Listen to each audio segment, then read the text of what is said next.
I'm Nagishri Venkatramanan. Now I'm reading 80 words English Shorthand Dictation. So many dictations are uploaded of mine in this YouTube channel.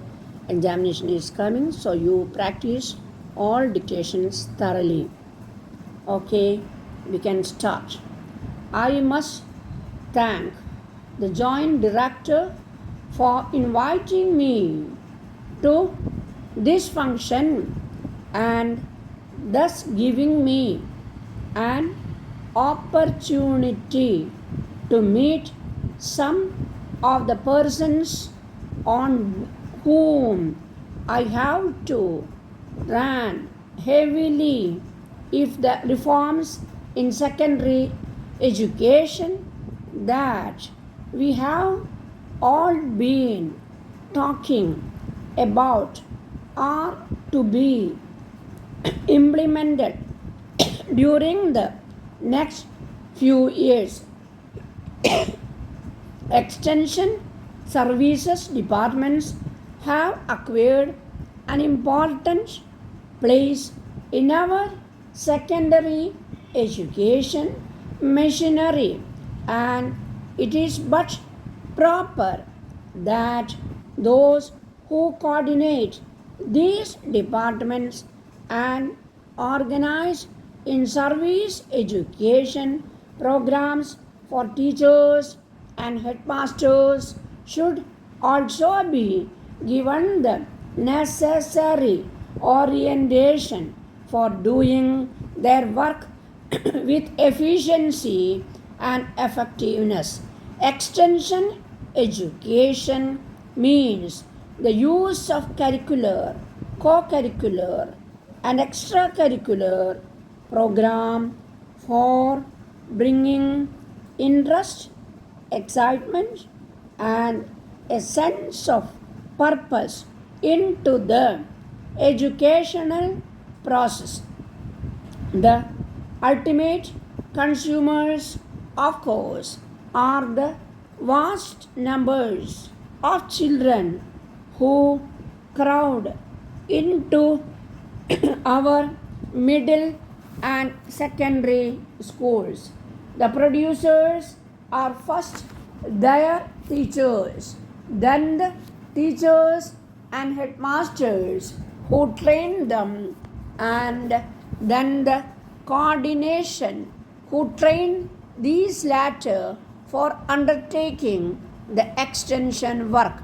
It is these coordinators and lecturers in training institutions who form the apex of this order, and it is to them that I am addressing myself today. There are three subjects to which I want to draw your particular attention.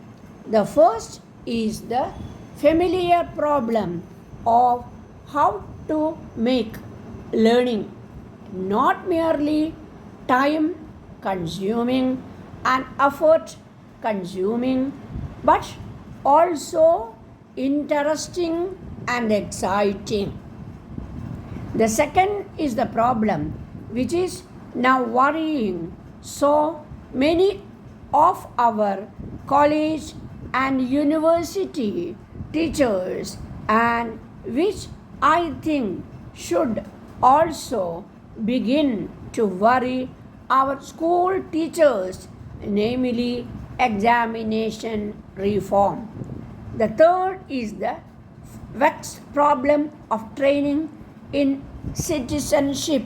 May I add, in the context of the current Indian situation, also in national integration and secularization and social awareness. I think it is the task of training colleges to impart the needed skills in the teachers they train and thus produce the desired effect on the many boys and girls who are the people of these teachers. How to make teaching interesting for the people? It is difficult enough in the case of college students. It is much more so in the case of school students. It is easy enough to talk of fundamental education or of teaching through crowds or linking the knowledge dispensed with the people's already acquired knowledge of his environment. One can lay down principles and criteria, but the actual content of the curriculum and the method of teaching adopted will have to vary from the institution to institution depending upon its location and the background of the peoples whom it sets out to educate.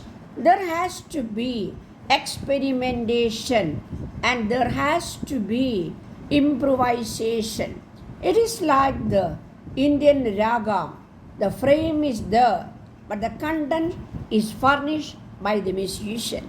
Similarly, in the case of interest field, teach chili, the individual teacher has to play an active and creative role.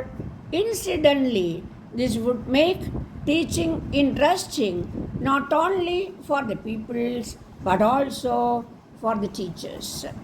I would therefore ask the coordinators of extension program and lecturers of training colleges to lay stress on this factor and place fairly and squarely on the teacher the implications of his creative role as the teacher.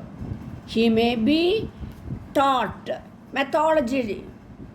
Assistance could be given by way of illustrations, sample lessons, and the use of audio visual equipment and similar items.